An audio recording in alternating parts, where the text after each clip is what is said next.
कर्मचारी पेंशन के बिना भूखे मरेंगे, इनको जीवन मुश्किल हो जाएगा, बुढ़ापा बहुत बुरी हालत में चला जाएगा। सबको एक ज्ञान है। पूरे देश के अंदर ओपीएस लागू होने चाहिए। मैं सरकारों से ये अपील करना चाहता हूँ। एनओपीएस और फ्रंट अगेंस्ट एनपीएस रेलवे की पुकार दिल से, ओपीएस सरकार फिर से। मैं नवीन त्रिपाठी न्यूज़ डायरी चैनल में आप सबका स्वागत करता हूं। अभी हम बात कर रहे हैं राजस्थान में होने वाले चुनाव की, और जिन 5 राज्यों में चुनाव चल रहे हैं उसमें से एक बहुत ही महत्वपूर्ण राज्य राजस्थान भी है। वैसे तो एमपी और छत्तीसगढ़ के चुनाव संपन्न हो गए हैं, लेकिन अभी राजस्थान का चुनाव होने वाला है। और जैसा कि हम सभी जानते हैं कि यहाँ पर हर 5 साल में सरकार बदलती रहती है, कभी कांग्रेस आती है तो कभी बीजेपी आती है। और वैसे तो राजस्थान में भी सबसे बड़ा चुनावी मुद्दा जो है वो है सरकारी कर्मचारियों के ओल्ड पेंशन बहाली का, क्योंकि राजस्थान चुनाव का जब से नोटिफिकेशन जारी हुआ है, यहाँ पर भी कई कर्मचारियों ने वोट फॉर ओपीएस का कैंपेन भी चलाया और जो है सोशल मीडिया पर पोस्ट भी लिखे, जिसमें उनका सीधा कहना है कि जो सरकार ओपीएस बहाल करेगी उसके समर्थन में मतदान हम लोगों को करना है। इसको लेकर चुनाव आयोग ने आचार संहिता का उल्लंघन मानते हुए कई कर्मचारियों को नोटिस भी किए।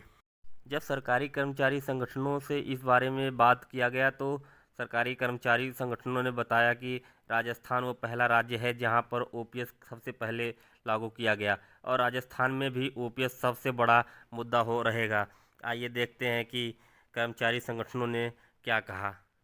राजस्थान वो पहला राज्य है जहां पर दोबारा पुरानी पेंशन लागू की गई, तो हम सब की जिम्मेदारी बनती है कि अपनी जो पुरानी पेंशन आज हम यहाँ शुरू हो गई राजस्थान में, उसको हम सेव करें, उनको हम सुरक्षित करें। उसका एक ही तरीका है, मुद्दों पर वोट करें। जाति धर्म भाषा से ऊपर उठ करके मुद्दों वोट करेंगे। और राजस्थान के 10 लाख प्लस कर्मचारी इस बात के लिए बिल्कुल तैयार है। वोट फॉर ओपीएस का कैंपेन चला रहा है और घर घर अपनी बात पहुँचा रहा है कि मतदाता जागरूकता अभियान के तहत, और हमें उम्मीद है कि ये चुनाव का सबसे टर्निंग पॉइंट साबित होगा। पुरानी पेंशन बहाली का मुद्दा पूरे देश में छिड़ा हुआ था। अलग अलग संगठन, अलग अलग राज्यों के संगठन केंद्र सरकार से लड़ रहे थे। ये चीज़ पूरे देश को हमने बताई, राजस्थान के कर्मचारियों ने बताई, एनपीएस ईएफआर ने बताई कि पेंशन राज्य का विषय है, और हमने केंद्र से न लड़कर राज्य से लड़ाई लड़ी। सड़कों पे उतरे हम लोग, सरकार को बताया हमने कि राजस्थान सरकार को लगभग 6000 करोड़ प्रति वर्ष का फ़ायदा है इसके अंदर। ये आंदोलन आज से करीब 10 साल पहले शुरू हुआ था। कर्मचारियों ने और सरकारों को ये समझाने का प्रयास किया कि पेंशन कम्प्लीटली है वो राज्य का विषय है, न कि केंद्र का विषय, ये राज्य का विषय है। और कर्मचारी के जो कटौती हो रही थी, जो पीएफआरडी में जा रहा था, और वहाँ से जब जाने के बाद और जो कुछ लोग हमारे राजस्थान के रिटायर हुए तो उनको कम से कम 1000 और 1200 रुपये मिले, तो बहुत शर्मनाक स्थिति हो गई थी उनको अपना जीवन यापन करने के लिए। इस नोटिस में अधिकारी लिख रहे हैं कि वोट फॉर, जो ओपीएस लाए हैं हम उनको लाएंगे वोट फॉर ओपीएस। ये अप्रत्यक्ष रूप से किसी पार्टी की मदद कर रहे हैं आप, इसलिए चुनाव संहिता का उल्लंघन है, ये कहते हैं। ये गलत है, कानूनन तौर पर ये बिल्कुल गलत है। चुनाव आचार संहिता तो चुनाव लड़ने वालों पर लागू होती है, चुनाव आचार संहिता वोटर्स पर थोड़े लागू होती है। हम लोगों को जो कर्मचारी होते हैं, मैं अधिकारी रहा हूँ और मैं चुनाव अधिकारी भी रहा हूँ, तो मैं अच्छे से जानता हूँ कि जो कर्मचारियों पर कंडक्ट रूल लागू होता है। कंडक्ट रूल्स में बिल्कुल साफ साफ लिखा हुआ है, किसी पार्टी का सदस्य बनना, किसी पार्टी में पदाधिकारी बनना, किसी पार्टी के लिए वोट मांगना, किसी पार्टी को प्रचार करना या चुनाव लड़ना, यही 5 कारण हैं जिसके खिलाफ कार्रवाई हो सकती है। अगर इसके अलावा आप कुछ भी करिए, अगर आप कोई डिमांड रखते हैं कि मेरे को पेंशन दी जाए, तो इसमें कोई गुनाह तो है ही नहीं। अन्य राज्य भी जब उनको पता चला कि ये राज्य का विषय है, तो उन्होंने केंद्र के बजाय राज्य से लड़ना उचित समझा और जीत हासिल की। हमारा जो पैसा है 2004 से 2022 तक कटा हुआ है एनपीएस का पैसा, उसे वापस लाना है। वो हमारा 41,000 करोड़ रुपया है, राजस्थान के कर्मचारियों का पैसा है। देखिए, ये मुद्दा ख़त्म नहीं हो गया था, पेंशन हल हो गई थी, पेंशन लागू हो गई थी, मुद्दा नहीं हल हो गया, मुद्दा नहीं ख़त्म हो गया, क्योंकि हमारी जो पेंशन लागू हुई उसे हमें सेव भी करना है।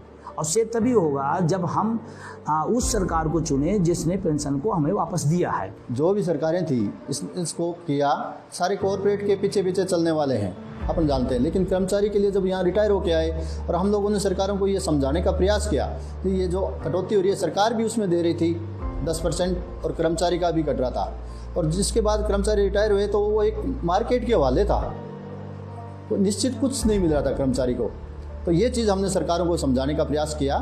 आंदोलन में बहुत ज़्यादा चुनौतियाँ आई, लेकिन हम लोगों ने कंटिन्यू हमारा संघर्ष जारी रखा।